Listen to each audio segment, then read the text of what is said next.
people had assigned to it to help other people. And I wanted to ask, how did you come up with this beautiful idea? And thank you very much again.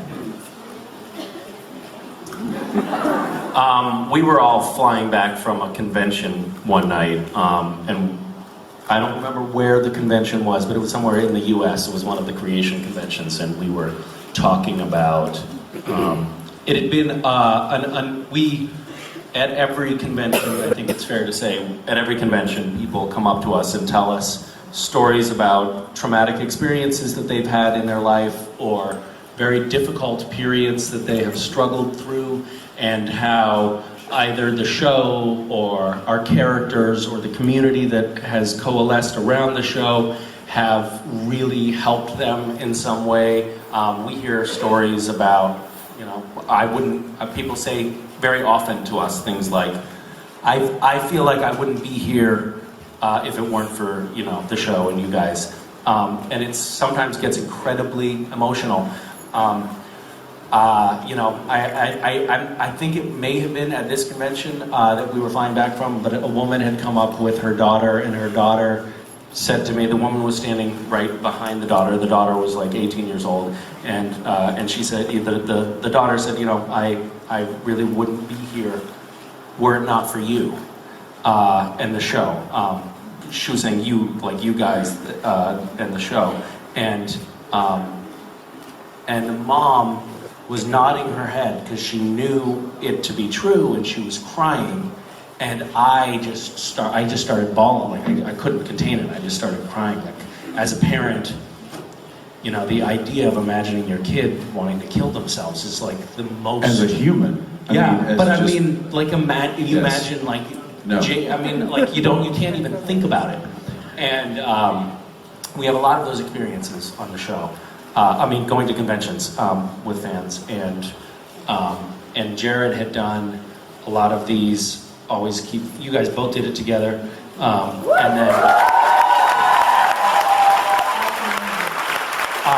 and so we just started talking about, okay, how can we actually take, A, take these funds, and B, take this energy and channel it into something that that could really be have a direct material impact on these fans that are suffering from these issues. And we sort of gave birth to that idea in a very rough sense, and then talked to the staff at Random Acts, and they put together the partnerships and started to build the platform and started vetting people. So that was the process. Thank you very much for doing this. Thank you.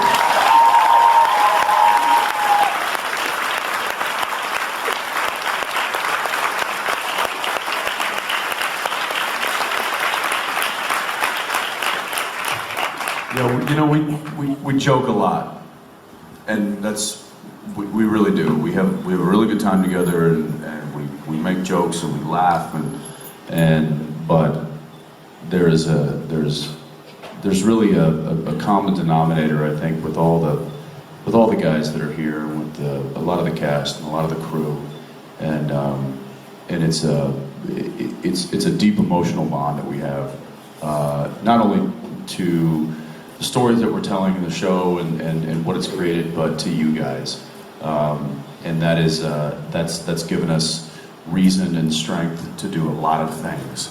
So please know that any kind of solace or strength or inspiration that you find from the show, know that we're finding that in you as well. So thank you for that.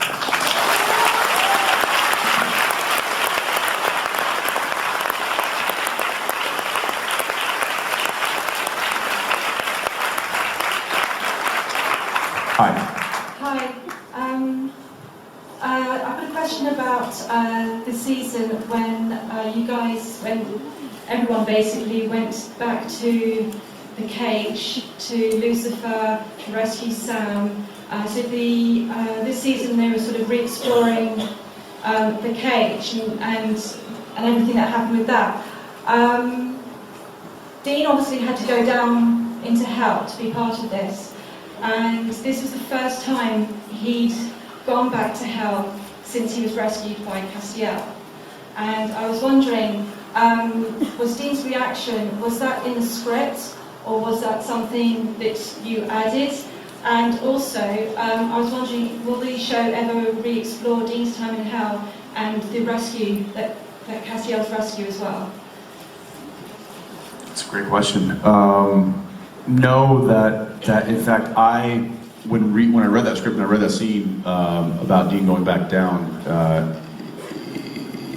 that wasn't written down because we're 2 showrunners past when that happened. I mean, that was season 4. Season 4. Well, I went into hell at the end of season 3, and then season 4 I came back out of hell. But so that was Kripke. Then we had Sarah Gamble. She came in and she wrote two seasons, and then Carver came in and he's been doing them ever since. So I don't think that was really heavy in the mind of our writing staff now of like, whoa, this is Dean's first time back into hell after being rescued. So that was just something that I decided to kind of play because I thought about that. I was like, wow, this is actually the first time. There might be a little hesitation. I wish that there had been a little bit more of a moment built into the script, but there was a lot of story to tell that episode, and you know, a lot of times the writers, they need to get to the point because we only have 42 minutes to tell our story, and Standards and Practices and Warner Brothers and the network, they're not gonna, you know, they're not gonna be like, well, maybe we could add a few. We're not HBO. But yes, thank you for noticing that because that was a little subtle thing that I hope. Yeah, we all noticed. Told a little bit of What did you do? Did you really do anything, or are they reading into something and then you're pretending that you thought about it? Is that what's happening here? Shut up. There was, you're talking about when Billy opened the doors and then that hesitation there? Yeah. It was literally just a moment. Yeah. I was like, and it was just like A little PTSD. a little PTSD setting in, and then I'm like, and this is one of the characteristics of Dean that I love to play is that he can bottle those fears up, stash them away, and just go. And sometimes I wish I could do that. That's a perfect answer, thank you. Thanks. Thank you very much.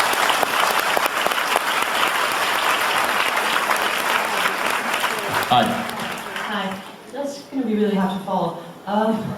So, I waited since your panel this morning to ask you this, and I could have used some apple juice while I waited, but what is your favorite brand of apple juice?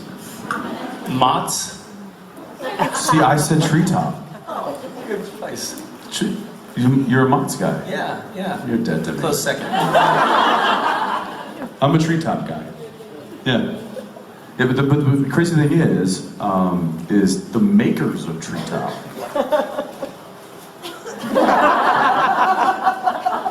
Makers?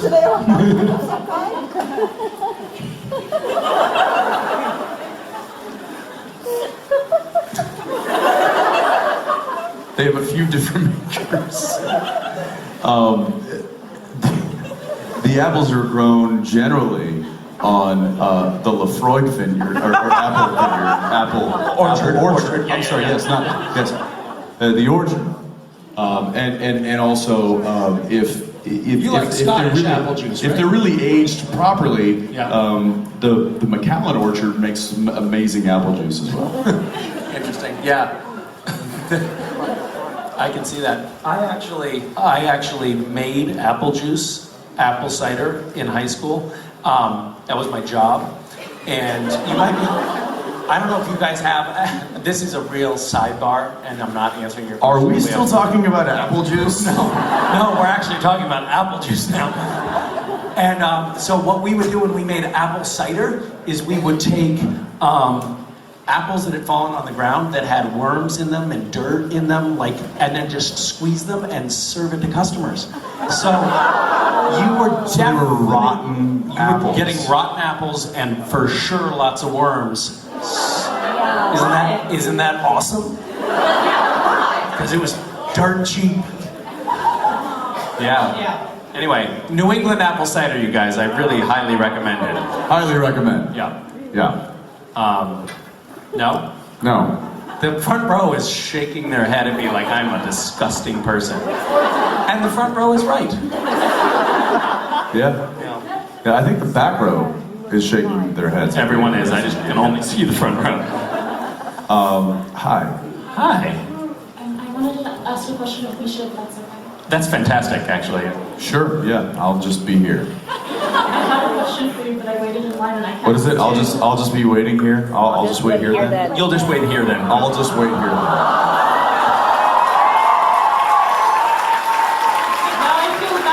No, don't feel bad about him.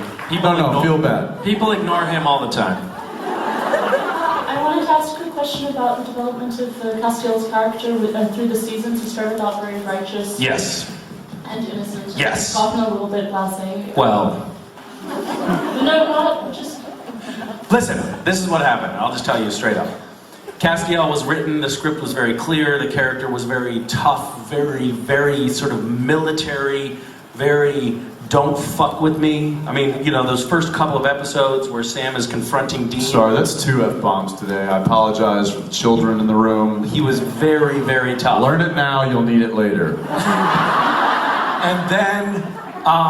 And then the writers saw how I was, you know, adding my own particular interpretation to the character. And so Cass evolved to be a very socially awkward, nerdy character who didn't understand what was going on.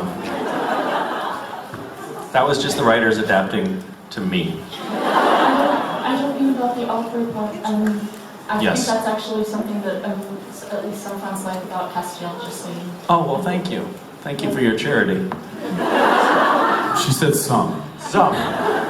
5. Few. Little. Like 3. The same ones that laughed at my Russian joke. Yes. Yeah. Yes. I was just wondering because in season 10 he said that something about people trying to do what's right, not and having a hard time doing that, and not really managing. And I was wondering, I think maybe they were just jaded.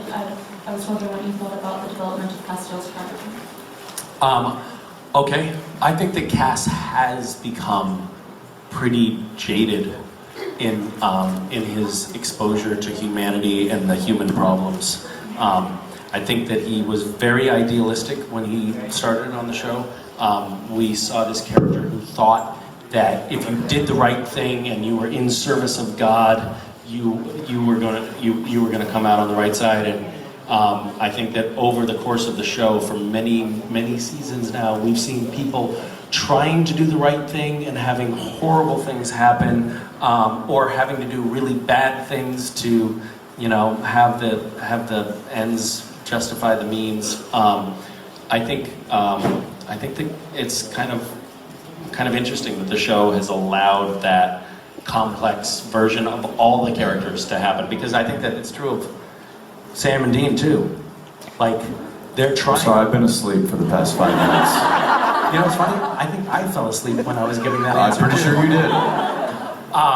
Yeah, I think that we all struggle with that question, and I'm struggling with answering this question. So it's a struggle on all. No, don't feel sorry. Just feel sorry for Misha. Thanks. Thank you. Thank you. I got an idea. What? Let's do it.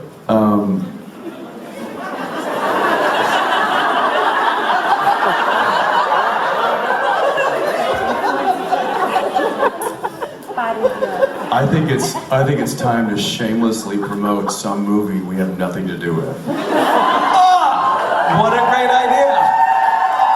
How about it, folks? How about it? Huh? Over to the wheel of love. Shall we?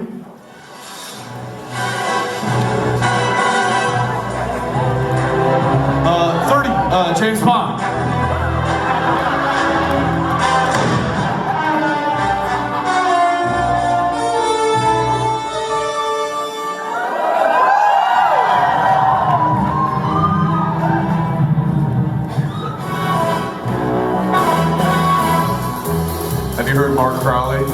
Mark Shepard Crowley doing Bond?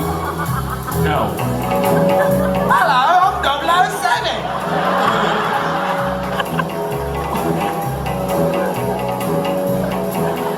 That's it? That was too long. That was riveting. Well, how does this work? What are we doing? What is this? Are we taking this? This is champagne? Is this the... Wait. Oh, champagne. Wait, this is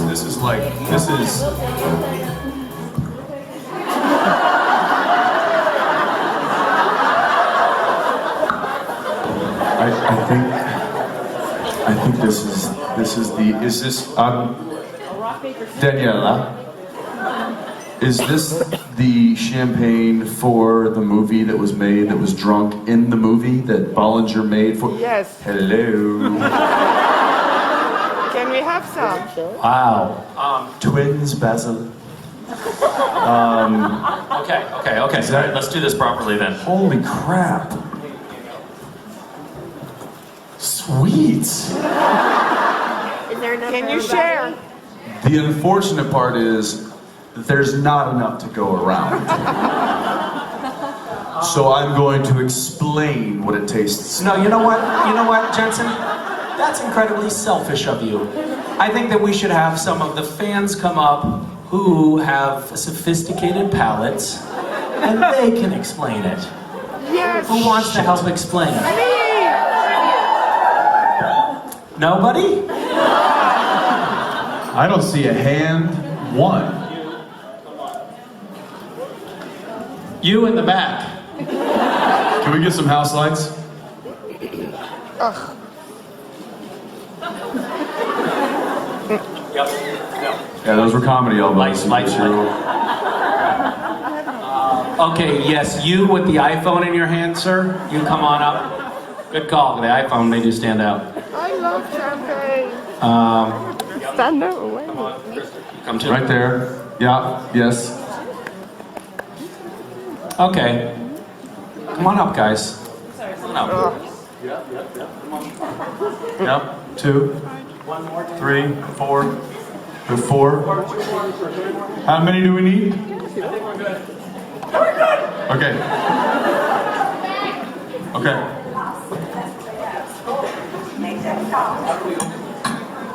Okay. Here goes your champagne. It's not real.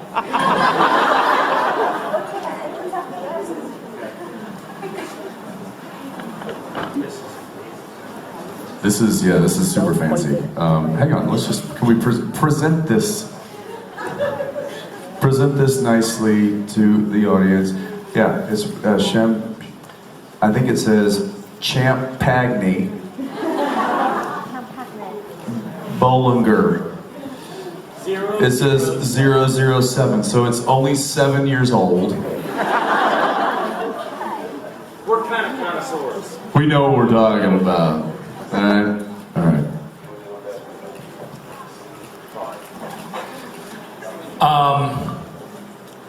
In the James Bond films, I think it's interesting to note that they have these incredibly complicated cars that can do amazing things, shoot missiles and stuff like that. And I don't know if you know this, but Eric Kripke modeled the Impala after that a little bit when he put a cassette player in it. It's a little known fact. What?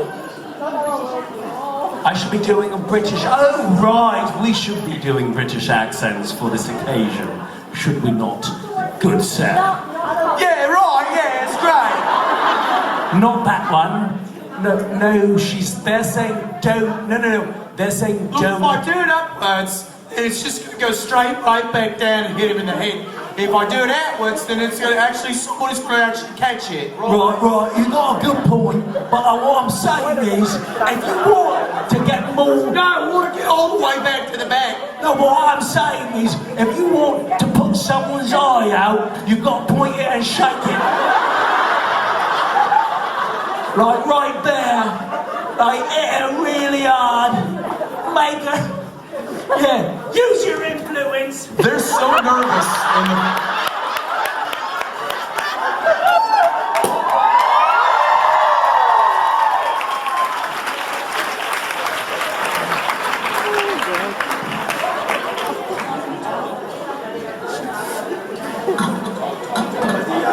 Okay.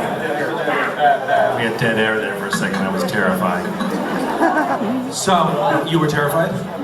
You were terrified? Were you afraid that he was actually going to hurt you? Jensen would never do that. Unless he thought it would be funny, and then he would. All right, well, while we're pouring these drinks, we might as well get in one more question. Which side are we on now? Here? It's, hey, Daniela, stop rushing us. Go ahead. Why in the purgatory Castielsburg was still growing and Dean's wasn't? Yes. If you could be with Castiel and Dean, what would you think of you? They would... yes. Next question. Yeah, I can speak for him. We're good. Sam and Dean have tattoos on their chests. Yeah. Yes. It's for the family. Yes. I was wondering, you can have a tattoo. What would it be? If I could have a tattoo or Castiel? You. Me? Yeah. If I could have a tattoo, I would have a tattoo. It's kind of a silly question, isn't it? I'd have a tattoo of Sam and Dean.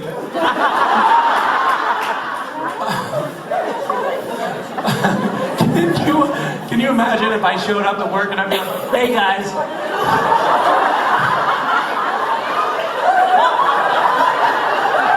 Check this out.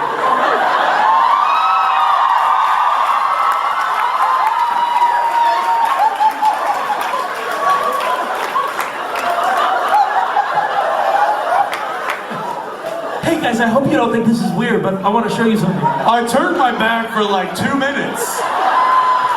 And you're like exposing yourself to the audience. Okay, that's a fair criticism. Giving your influence. I mean, what's up, dude?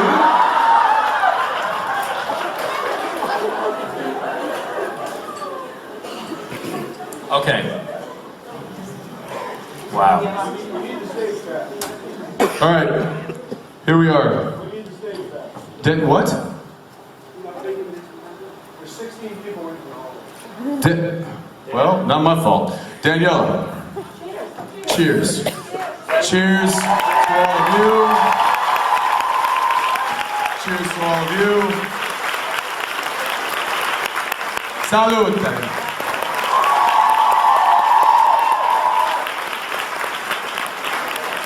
You're not missing anything. It's terrible. It's really. I mean, it's like it's like fresh cut grass meets like toilet water. Prove it. Yeah. It's so good. Don't worry, you guys aren't missing anything. It's totally. Yeah, no, it's awful. It's terrible. Listen, we're getting the stink eye from the man who invented it, Cliff Kosterman. So we. Okay, listen. Oh my gosh.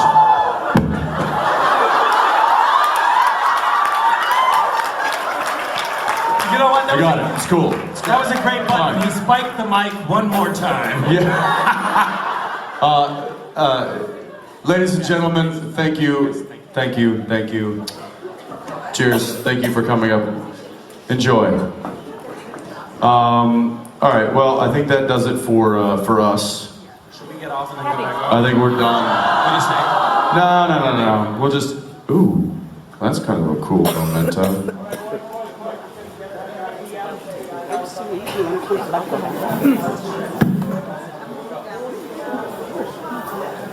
Nice catch. All right, so if we could just invite the rest of the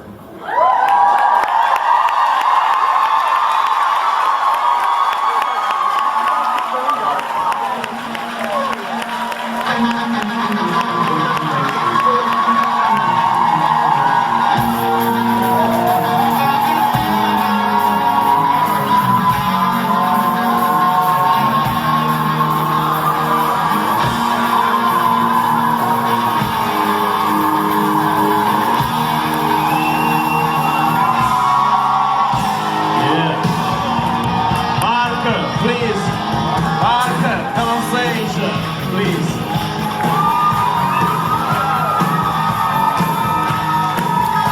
All together, once more. One big scream for the Jibcon!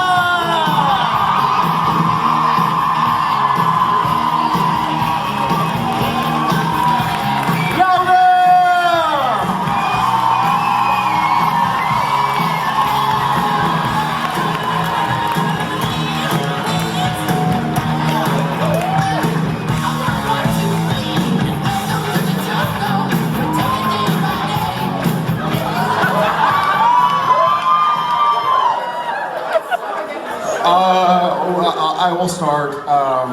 You guys are amazing. For those who we won't see. And yes, we were.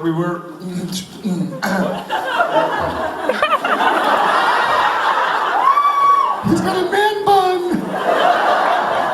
For those who were not privy to the, for those who are not going to visit us on Tuesday or Wednesday, we had a really awesome time, and I've had some bad misfortunes a few times right around this time of the year, so it was really special to come back and see all y'all, and Love you!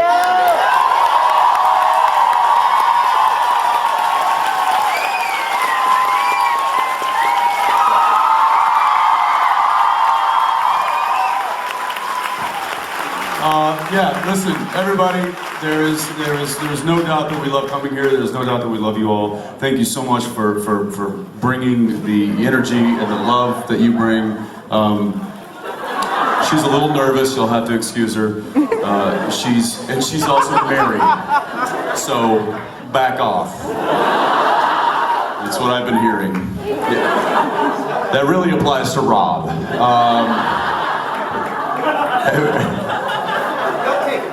Okay, write that down. Everybody, from the bottom of our hearts, thank you so much for giving us a reason to come here and be with you and do what we do. We love you so much. Anybody else want to say anything? Anybody? No? They all hate me. We love you. Thank you.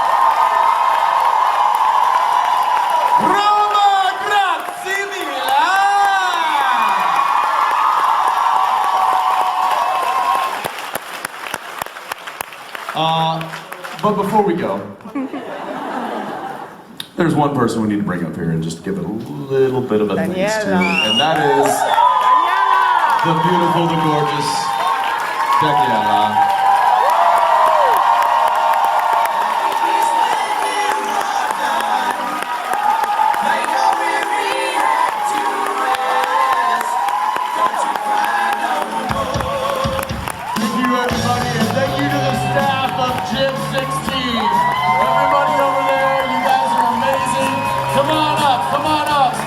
The ones that need to be recognized.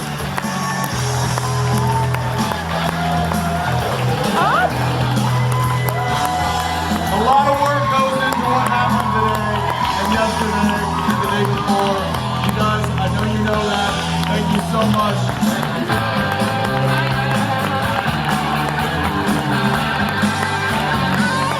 All right, listen, thank you everybody. Thank you guys, you're all amazing. We love you. Have a wonderful evening. Hope to see you guys tomorrow night at Jailbreak. Good night.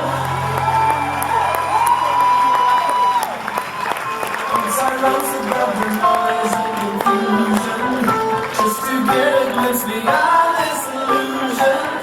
Our soaring ever higher. Sing once again your love for these guys. Sing. And today, together, Rob Benedict concert.